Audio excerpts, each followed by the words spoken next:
Hello and welcome to South Florida Media Network News. I'm Maris Menendez. And I'm Amanda Peralta, and here's some of the stories we are following today. According to the World Health Organization, countries in Latin America are some of the highest COVID-19 transmission zones, with almost 4 million cases in the region. Maria Jaldez has our top story. Parts of Latin America and the Caribbean have become hotspots of the coronavirus, and the difference in methods and restrictions in these countries versus Miami are prevalent. While some countries have strict curfews and restrictions like Colombia, others lack any. As of July 11, the Colombian Minister of Health reported more than 140,000 cases, with more than 5,000 deaths. Back in March, the government issued a national and strict quarantine and enforced a system called Pico y Cédula, which restricts everyday commute and access to different stores and restaurants based on the last digit of your ID. We're doing the Pico y Cédula. It depends on the last number of your ID. If your ID ends on an odd number, you can't go out on even days. And if your ID ends on an even number, you can't go out on odd days. But for other countries like Nicaragua, lockdown is non-existent, and it has become a place for midnight bureaus. Families are being told that the cause of death is atypical pneumonia. According to critics, this is an effort from the government to hide the real number of cases and death in the country. Critics say the Nicaraguan government has ignored all the regulations and advice by the World Health Organization, and even creating mass events.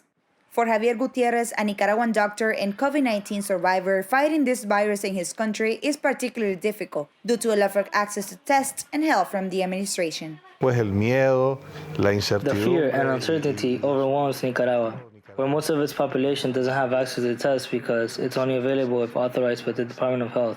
So most of the people are treating themselves as they can.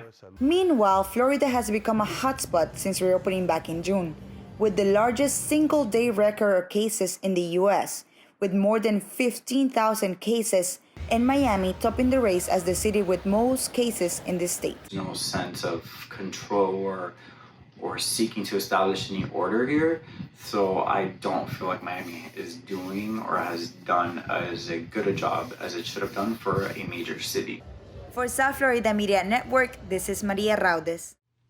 COVID-19 has also impacted the economy in the U.S. With unemployment rates increasing, people are finding ways to keep busy and earn some income. Amanda Maldonado spoke with local entrepreneurs about their new founded businesses. Let's take a look. Entrepreneurs are going to all ends of the earth to reinvent themselves during the COVID-19 pandemic. A few Miami locals have found success amidst the economic turmoil. I started this company called Freshly Fish during quarantine because I found out that I had a lot of extra time in my hands. I spearfish, I catch a good amount of fish, and I sell them to my friends and family for some extra cash. I don't think I'm going to continue this after quarantine because I'm not going to have the amount of time in my hands that I do have right now, but it's been a nice experience.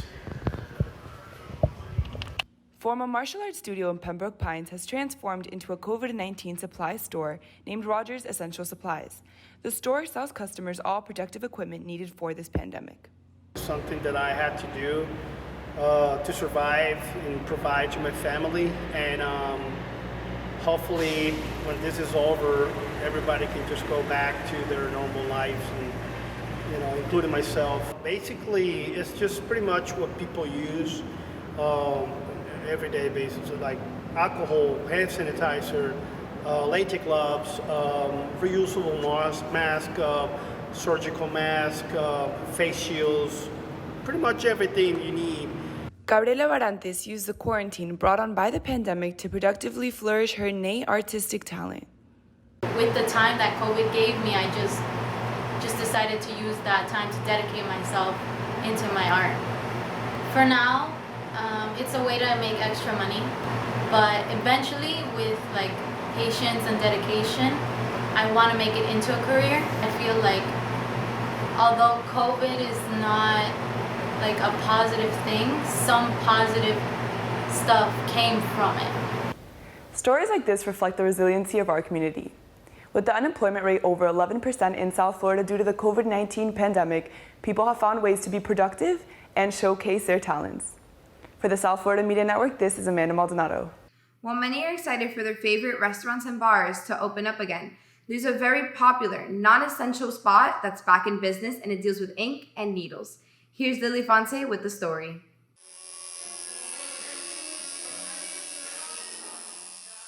After a couple of months of being shut down, non-essential businesses are opening up again, and the public is getting used to this new normal. And while most individuals are excited to go back to the gym or their favorite restaurants, there's a very specific type of non-essential service that many customers are itching to receive. Getting a tattoo might be the last thing on your mind during a global pandemic, but for some people, they just couldn't wait any longer. Even with a virus threatening the health of many in South Florida, these tattoo studios that have recently opened now find themselves booked and busy.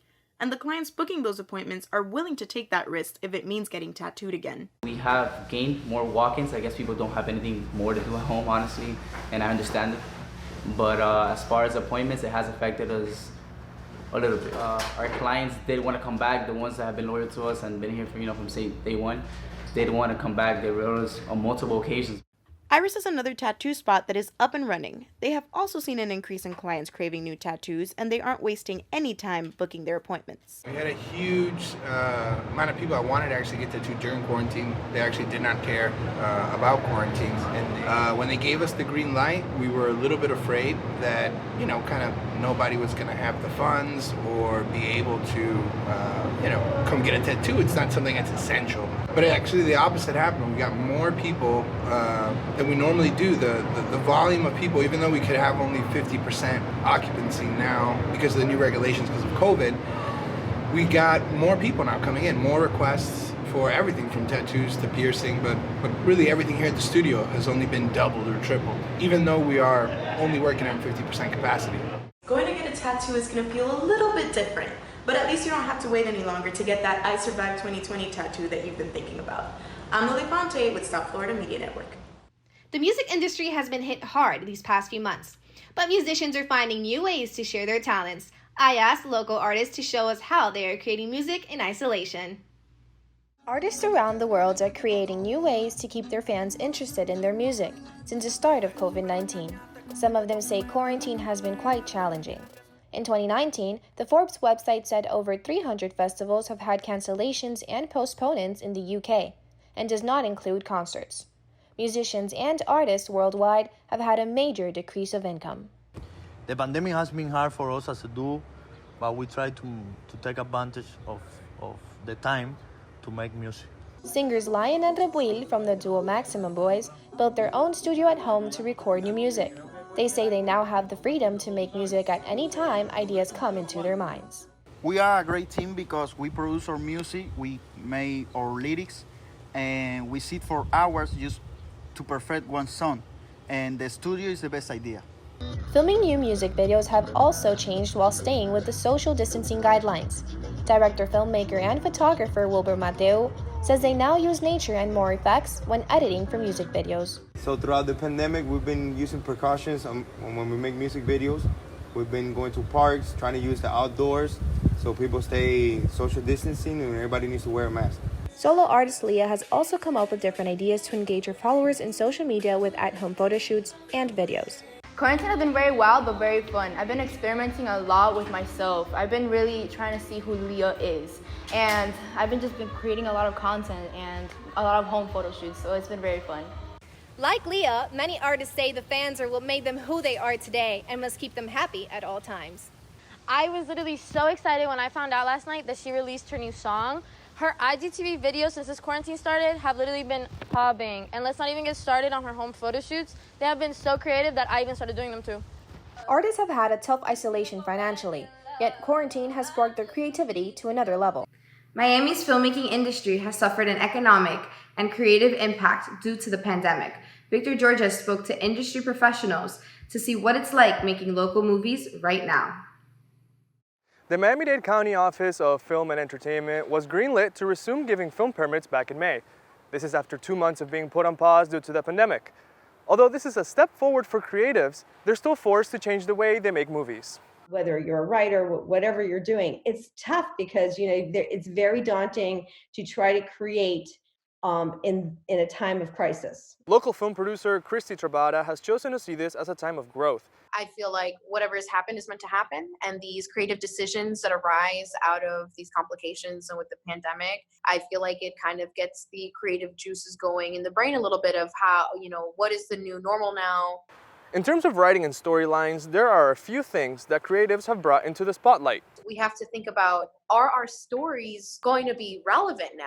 Because now, if we're going to do pre-COVID, we're making a period piece now. And if we acknowledge COVID, how do we do that? South Florida-based actress Nelissa Nieto agrees and says things might not be so intimate in the future. A lot of things won't be written in anymore. There will be very sparse romance scenes, I'm going to safely assume. Actors like Nelissa are also making some changes to the way they work in the industry. There are now two types of auditions, either on a Zoom call or tape audition. So that completely changes with new difficulties. You have to get backdrops, you have to get a better camera because the iPhone's not going to cut it. Film sets in Miami-Dade are required to follow county guidelines, like social distancing, wearing a face mask, and limiting capacity to 50%.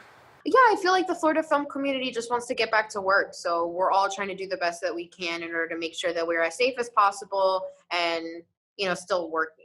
Since they resumed issuing permits back in May, there has been a spend back into the community of $15 million.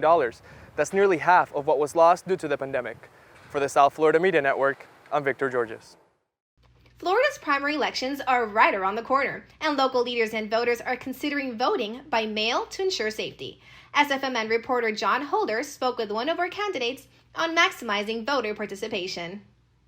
On August 18th, Florida's 23rd Congressional District will have its Democratic primary election. The district covers Broward County and a portion of Miami-Dade County. With nearly 41,000 confirmed cases of COVID-19 and over 500 deaths, many are wondering how the pandemic will influence voter turnout. Last election cycle, just 23.8% of eligible voters in Broward County cast their ballots in the primary. This year, the Supervisor of Elections Office is placing a stronger emphasis on vote-by-mail ballots, which they hope will mitigate an expected decrease in voter participation. Jen Perlman, a Democrat running for Congress against Debbie Wasserman Schultz, is a proponent of vote-by-mail. We encourage everybody to request their vote by mail, and hopefully everyone will do that, at least have the mail-in option, and hopefully it won't affect voting as much, but yeah, I worry about that.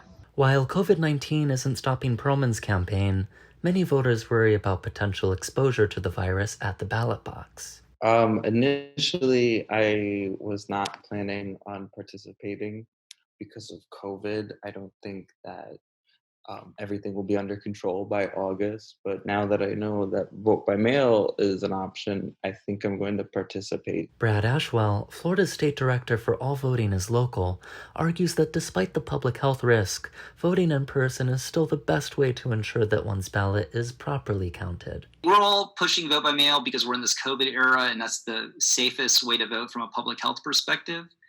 But, honestly, if you do have the wherewithal and desire to vote in person, that's still probably the best way to make sure your vote is counted. However, Perlman anticipates that significantly fewer polling locations will be open. Now, whether it's done as a means of voter suppression, which we obviously have seen that it's the communities where the people are generally our most vulnerable communities that see the least polling places available and the longest lines. And so they give up and they don't want to wait in line and vote. And so in anticipation of that is the main reason we're suggesting everybody at least request vote by mail. The deadline to request your vote by mail ballot is on August 8th.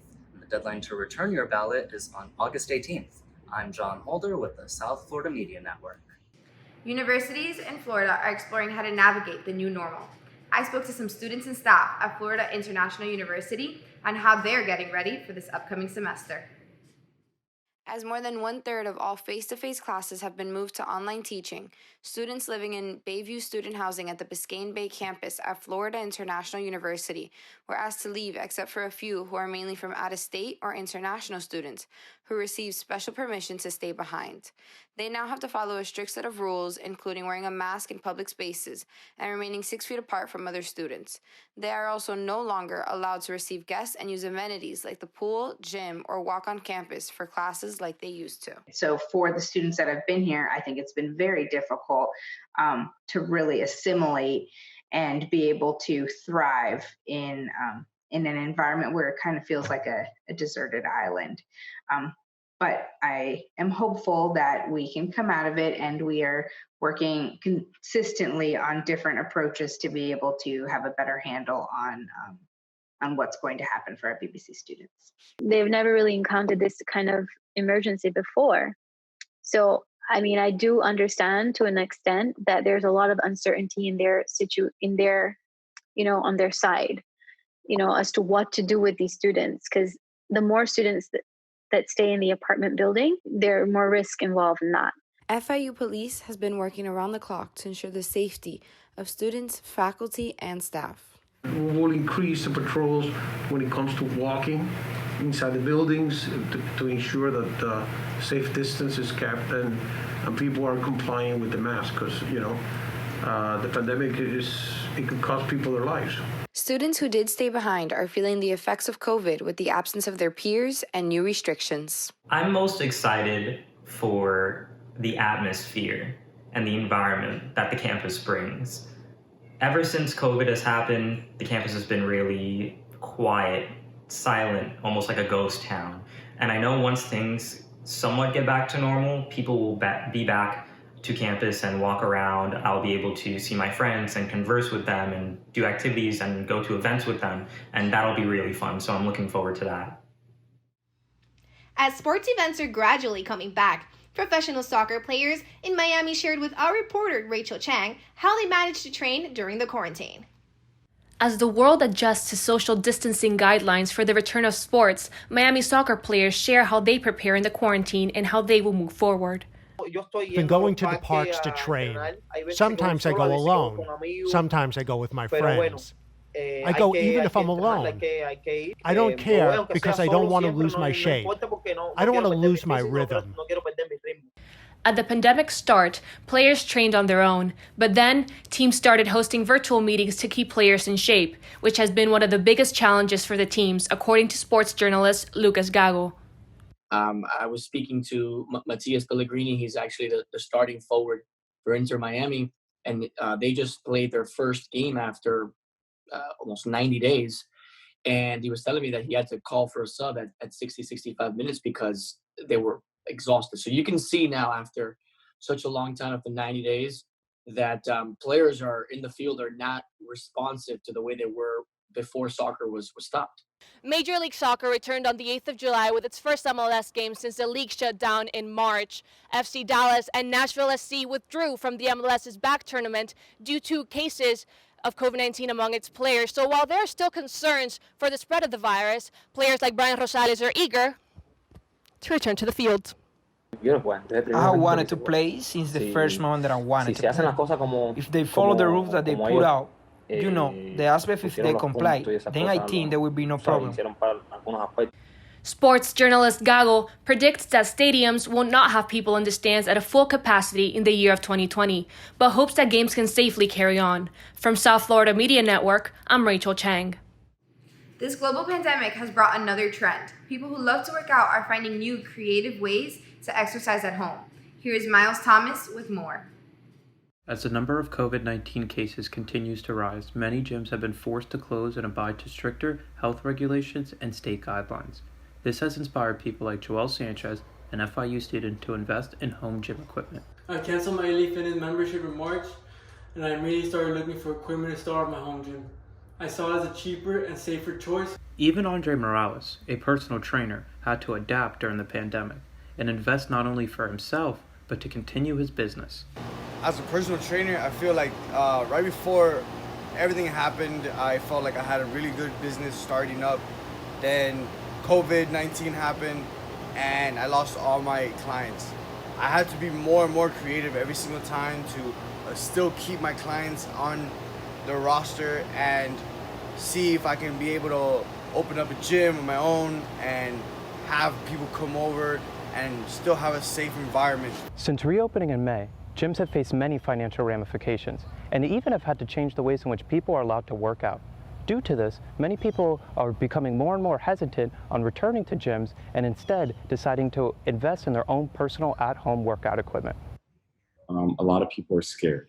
So A lot of people don't want to come to the gym because they're scared of COVID.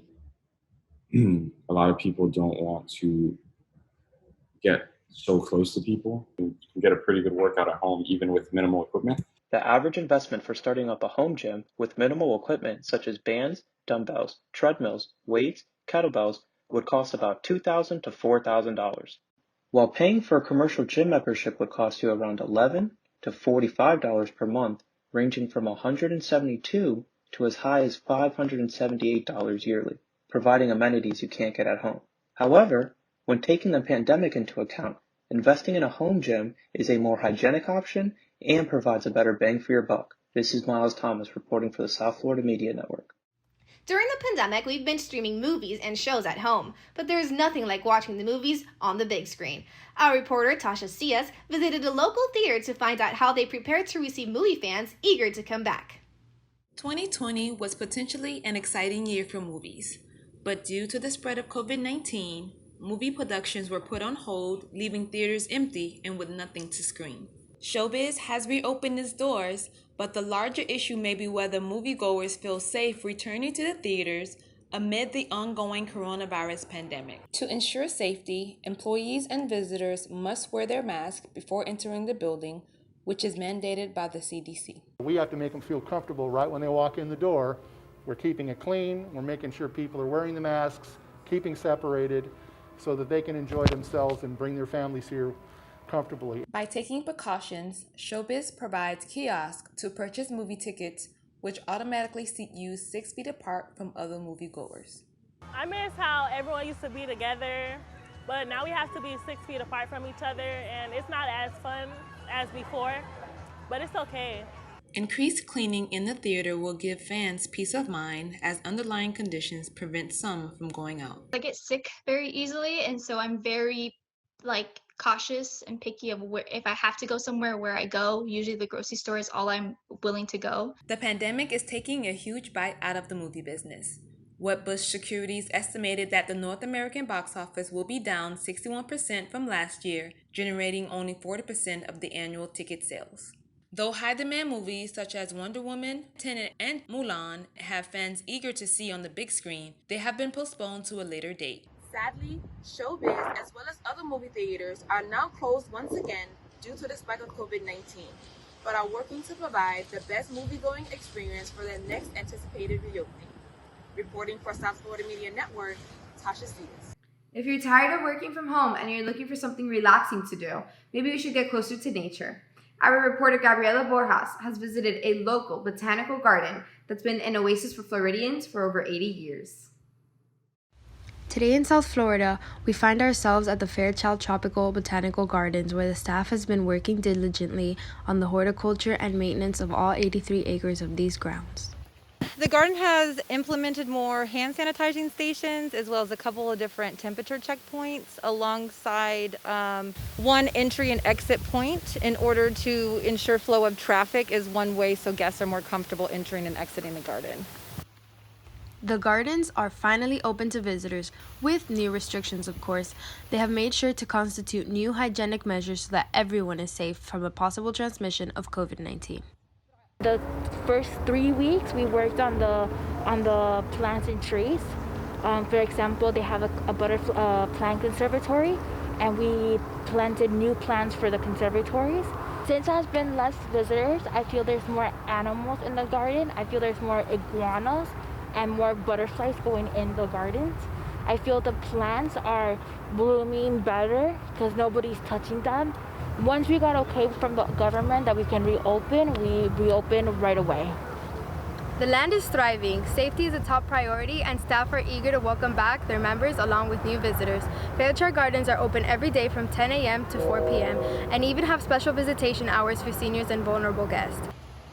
I've seen a lot of butterflies today, a lot of birds today, more flowers blooming actually, so I do see a difference.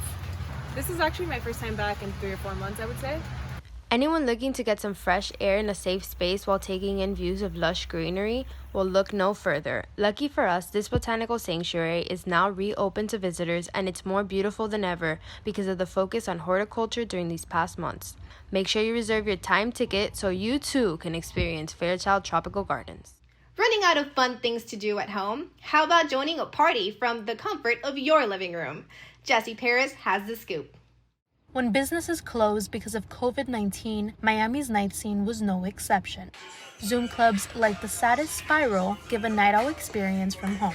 The Saddest Spiral started like at a club, and then it just kind of like went on to Zoom, but it's grown way bigger than it was when I was like doing it in person. And like at my party, it's kind of just like whatever happens, like happened. That's what feels like a club to me. Virtual clubs like the Spiral have grown a loyal following that includes Miami locals. It's no surprise considering that there are over 60,000 clubs and similar businesses in the U.S. Some of the club's attendees say they prefer the virtual club alternative and find that getting ready is a way to remind themselves of what used to be. Well, usually I haven't been doing anything at home lately, and so I get like a little bit of anxiety. So this is something to look forward to.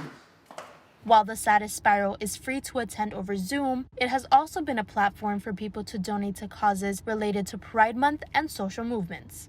3 weeks of the party, like all the money was going to like Black organizations and like Black trans organizations, and we raised like almost like $20,000. While reopening plans for clubs are still uncertain, some people who used to go to clubs before are hesitant to go back once they reopen. I don't want to get sick as soon as everything reopens because it's kind of like counterproductive with the whole process. People are not ready to like go to a club yet. Like it's just not safe for everybody. So like I think this is going to be going on for like a while. For now, clubs like the one behind me will remain closed, but virtual clubs will keep the party going online. You can find more information on their social media pages. For the South Florida Media Network, Jesse Perez. That's something that I'm definitely doing this Friday.